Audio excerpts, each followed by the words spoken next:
kajian sejarah nabawiyah, fiqh sejarah nabawiyah, karangan Syekh Sa'id Ramadan Al-Buti. Mudah-mudahan apa yang dilakukan saat ini mendapatkan rahmat dari Allah Subhanahu wa taala. Di pertemuan terakhir kemarin itu ada salah satu riwayat dari Ibnu Hisham saat Fatu Makkah. Ada salah seorang yang bernama Fudalah bin Umayyah Al-Laythi. Jadi beliau itu menginginkan atau ingin membunuh Rasulullah SAW. Jadi waktu Fatu Makkah itu Abu Jahal itu berkeinginan masih menyerang Nabi. Nah, termasuk Fudalah yang ingin menyerang Nabi, membunuh Nabi saat Nabi tawaf di Baitullah. Namun ketika si Fudalahnya mendekati Rasulullah SAW, Nabi langsung menyapa, "Fudalah, kamu Fudalah?" "Ya, wahai Rasulullah." Apa yang sedang kamu pikirkan? Nabi bertanya, apa yang sedang kamu pikirkan? Lalu juga Fudalahnya, "La syai', tidak apa-apa. Aku hanya berzikir kepada Allah." Lalu Nabi pun tertawa. Nabi sallallahu alaihi wasallam kemudian Nabi berkata, "Istaghfirillah, minta ampun kepada Allah." Kemudian Nabi meletakkan tangan beliau ke dada Fudalah. Setelah diletakkan, fasa karena qalbu, hati Fudalah jadi tenang. Nah, kemudian kata Fudalah, "Tidaklah," maksudnya setelah Nabi mengangkat tangan beliau dari dadaku, maka berubahlah perasaan sehingga Rasulullah adalah sosok yang paling aku cintai. Nah, ini semoga kisah di Fatu Makkah. Nah, dari sini maksud dari kisah Fatu Makkah yang mana Rasulullah itu datang dengan sangat gagah, menaklukkannya sulitnya, menang telak. Lalu orang-orang Mekah masuk Islam berbondong-bondong. Nabi memaafkan mereka semua, mereka masuk Islam. Berhala-berhala dihancurkan di Masjidil Haram, di Ka'bah dihancurkan. Ini kan hal yang sangat didambakan. Nah, dan ini semua terjadi Fatu Makkah. Ini bukan sesuatu yang instan. Banyak jalan berliku yang sudah dilewati Rasulullah dan sahabatnya, terutama sahabat Muhajirin. Tastati' an tudrik qimat at-tadhiyah. Jar pengarang, jar Syekh Sa'id Ramadan Al-Buti, Yazidin, tastati' an tudrik qimat at-tadhiyah. Kamu bisa mendapatkan atau bisa melihat qimat at-tadhiyah, betapa berharganya pengorbanan yang dilakukan oleh kaum muslimin, terutama Muhajirin. Apa? Mereka meninggalkan tempat kelahiran, meninggalkan tempat tinggal, meninggalkan rumah, meninggalkan harta yang mereka miliki, hasil usaha mereka saat di Mekah, meninggalkan keluarga, semuanya ditinggalkan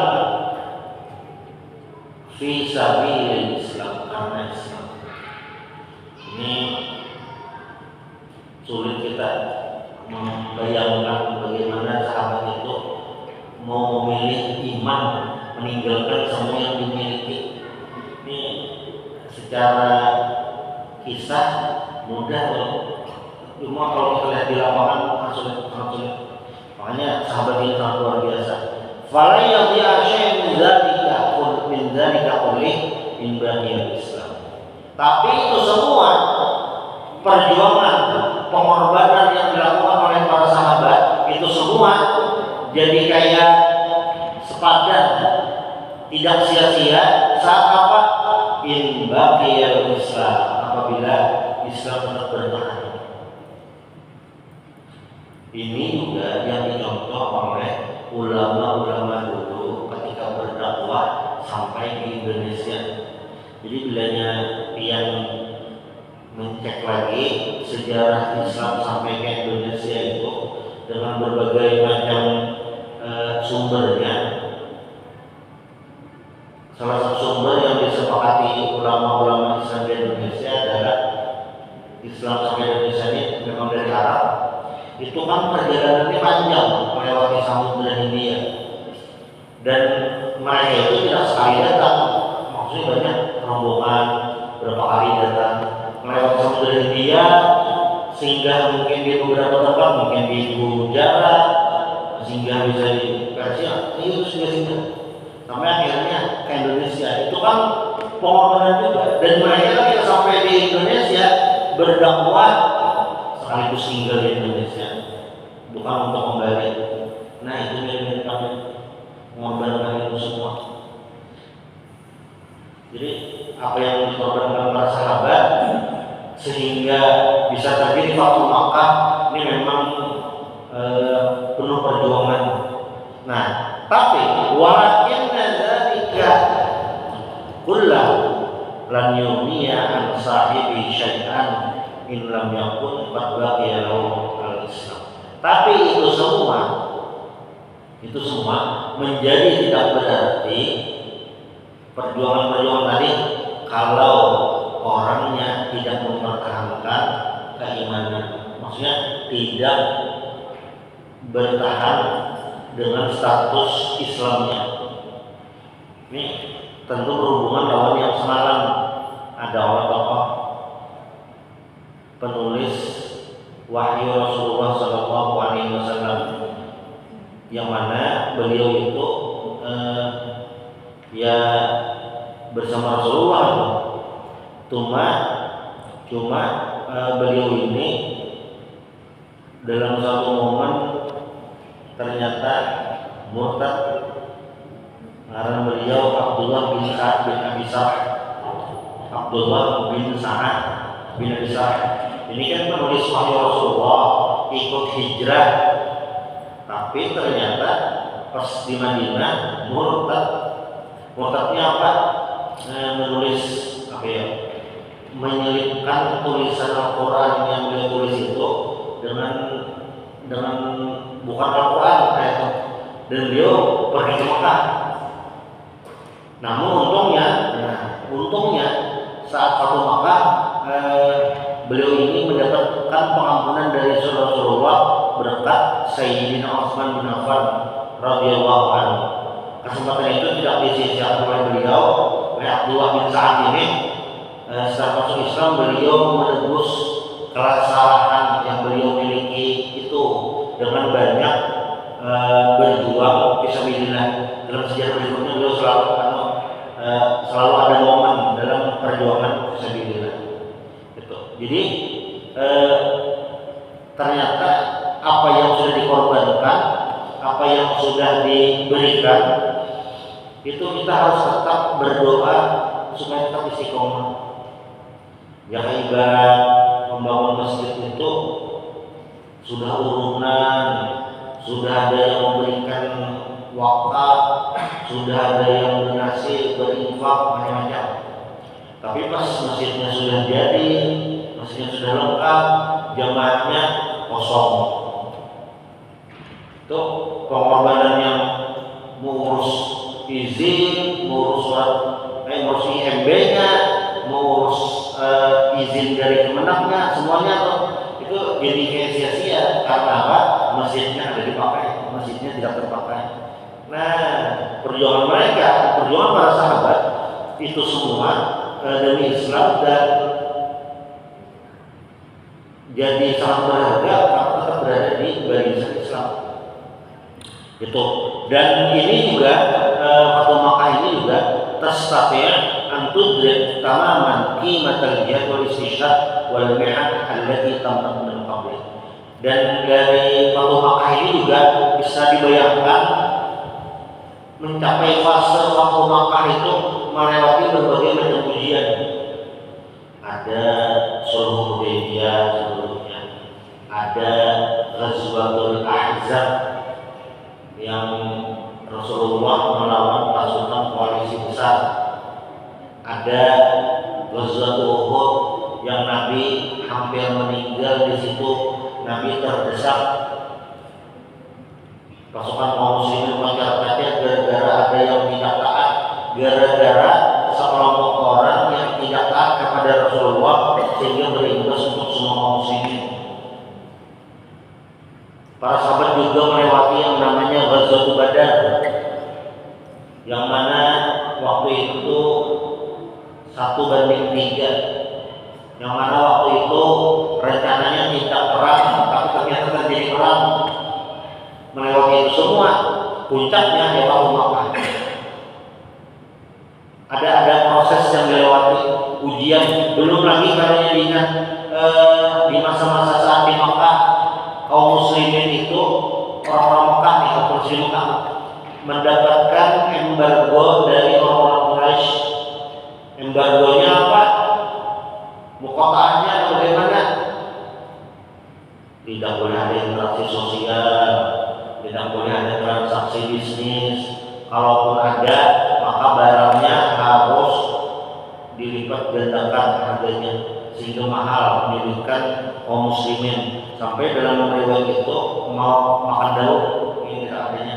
Nah, melewati itu semua sehingga sampai di puncak kemenangan di waktu Makkah itu. Jadi sebanding dengan apa yang diperjuangkan dan apa yang didapat.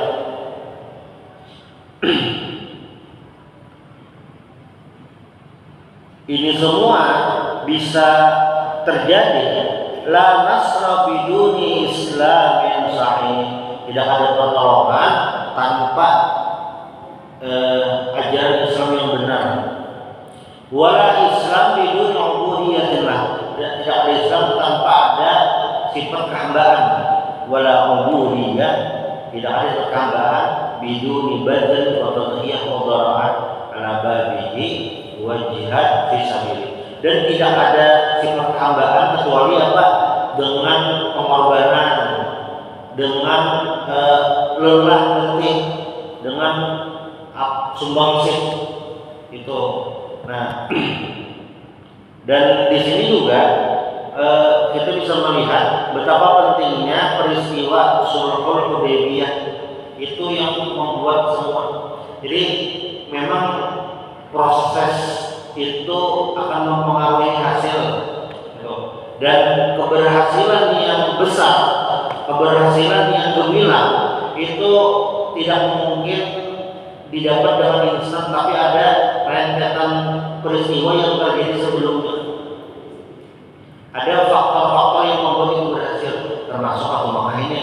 Sebelumnya ada Sulh Hudaybiyah sehingga kaum muslimin bisa merapatkan barisan, bisa ekspansi dakwah ke daerah-daerah luar, bisa mengirim utusan ke daerah luar. Nah, itu dan ini adalah rahasia ilahi yang semalam kan waktu Sulh Hudaybiyah Sayyidina Umar itu gergitan gara-gara, bukan gergitan Sayyidina Umar aja, sahabatnya lain pun gergitan gara-gara apa? Perjanjiannya itu kada fair, perjanjiannya itu tidak setara. Karena ada di poin di mana apabila ada kaum muslimin yang murtad ke Mekah tidak boleh dijemput. Sebaliknya kalau ada orang Mekah yang masuk Islam lalu berangkat ke Madinah wajib dikembalikan. Cuma kan di saat itu Sayyidina Umar langsung diterangkan oleh Rasulullah SAW tentang nanti akan ada kemenangan besar. Nah ini kaum Mekah. Jadi Hudaybiyah itu kan 6 Hijriah. Nabi itu berarti sudah dapat wahyu. Ya Nabi sudah dapat wahyu dan Nabi memberitahu kepada Sayyidina Umar bakalan ada kemenangan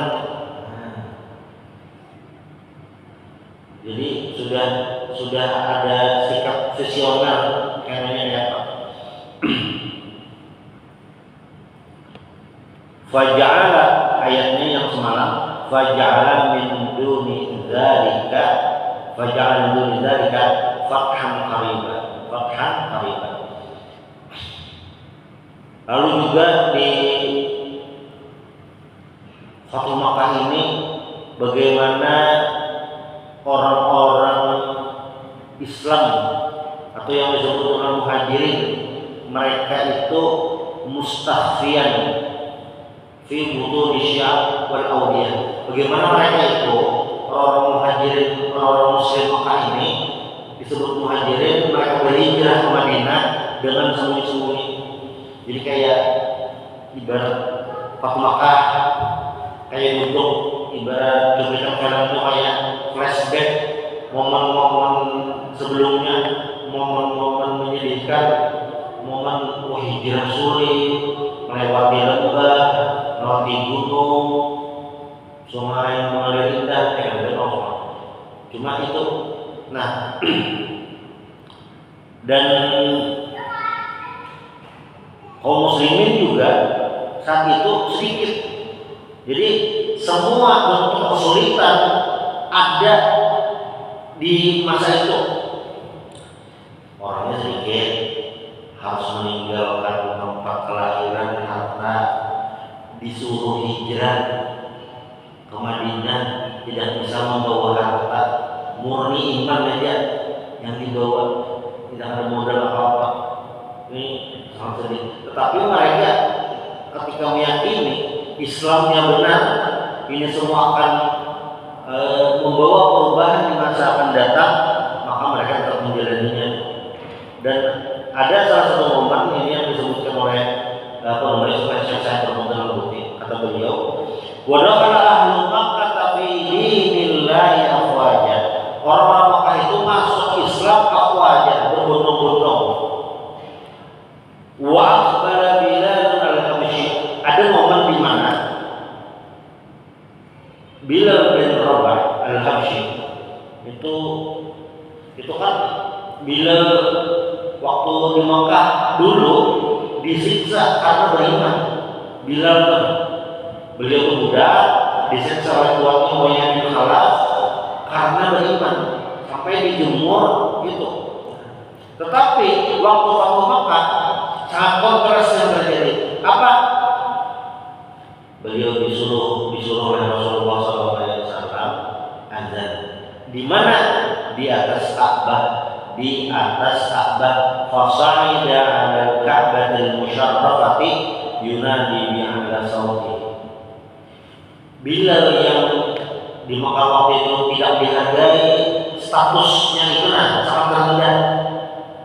Budak itulah lain manusia. Kenapa? Karena budak itu tidak memiliki kebebasan, tidak boleh melakukan sesuatu sekehendak hati. Tuannya itu apabila budaknya melarikan diri, dosa besar karena harus tuannya. Bisi duit boleh lah, ada boleh. Yang ibarat ini ada budak. Bisa ada yang meredah dan tak meredah, pakaian yang meredah, dompetnya kosong, kerja ada bisa apa? Kepemilikan pun ada bisa, hak milik ada.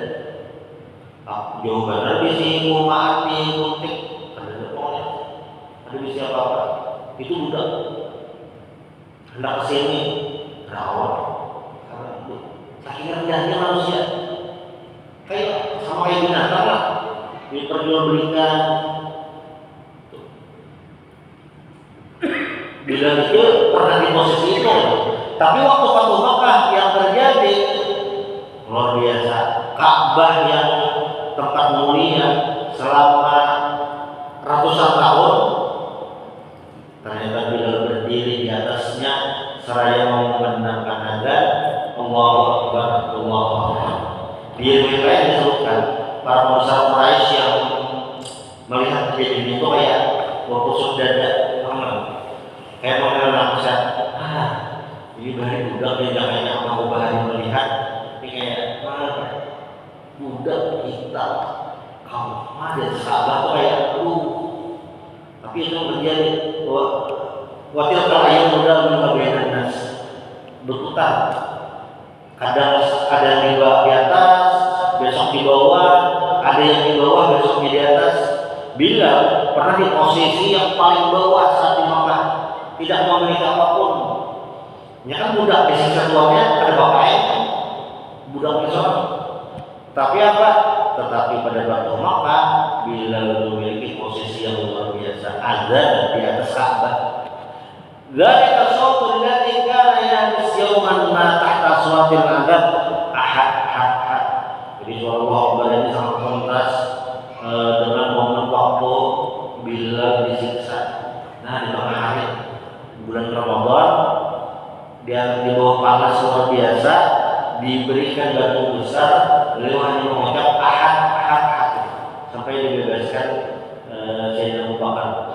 Ahwal yawm yujaljilu fawqa ka'batillah ta'ala qailan la ilaha illallah Muhammadur Rasulullah wal kullu khashi'un munsitun farad.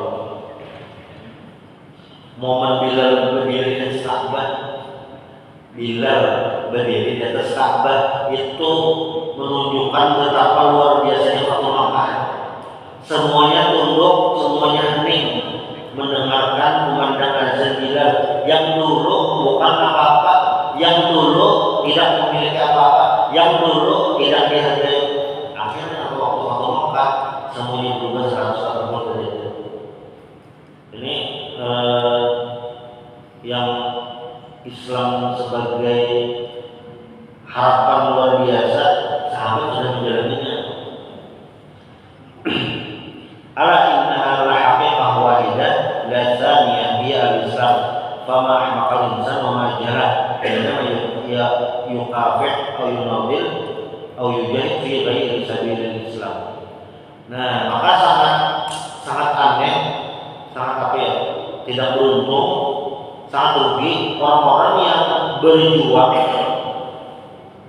tapi bukan karena Islam. Satu. Makanya ada di buku catatan sejarah perang Banjar itu ada sejarawan yang menulis jihad fisabilillah perang Banjar karena apa? Melawan Belanda. Nah, wabah fa inna ahdath hadzal fatah al-azim tantawi ala dilalat wa ahkam katsirah mukhtalifah. Lalu yang terjadi setelah Fathu Makkah ini apa saja? Yang pertama, dengan adanya Fathu Makkah ini menunjukkan bahwa apabila ada orang-orang yang minta jaminan kepada kaum muslimin, maka diberi jaminan.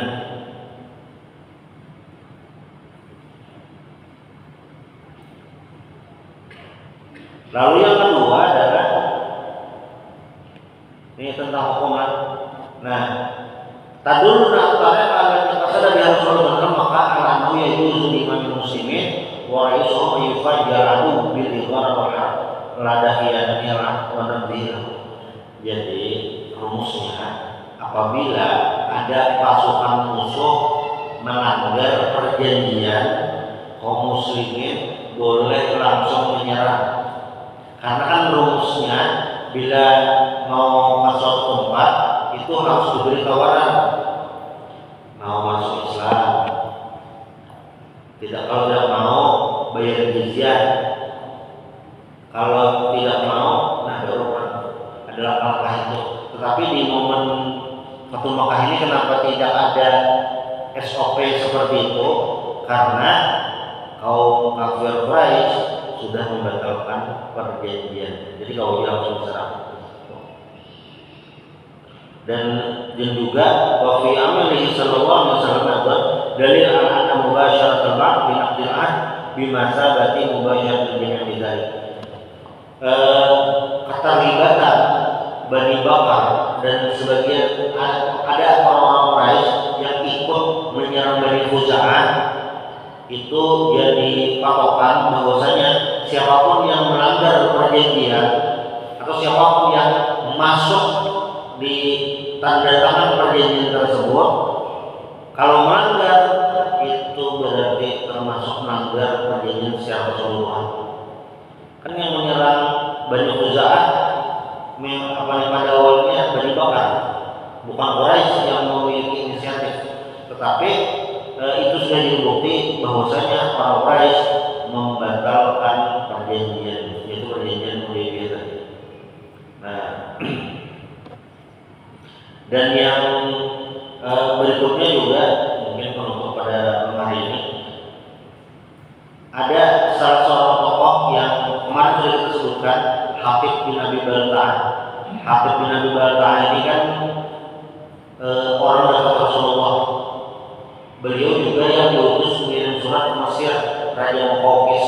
Cuma waktu mau ke Makkah, beliau melakukan hal yang di luar dugaan, yaitu mengirim surat, mau mengirim surat ke Makkah, ingin memberitahu akan ada penyerangan.